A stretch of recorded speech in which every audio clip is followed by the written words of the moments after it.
Today we're doing something really exciting. We're going to simulate gravity and make a bouncing ball. This is a small physics simulation, but it's a fun way to see how Ursina can handle collisions and motion in 3D games. First, let's set up our scene. We start by creating a ground using a plane model. We scale it up so it's nice and big, add a simple texture to make it visible, and attach a box collider so our objects can interact with it.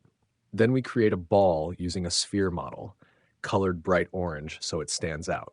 We place it high above the ground, scale it appropriately, and add a sphere collider to detect collisions. Next, we position the camera so we can see the scene clearly. We move it up and back a bit and rotate it slightly along the x-axis, giving us a nice angled view of the ball on the ground. At this point, if we run the code, we'll see the ground and the ball floating above it, but nothing is moving yet.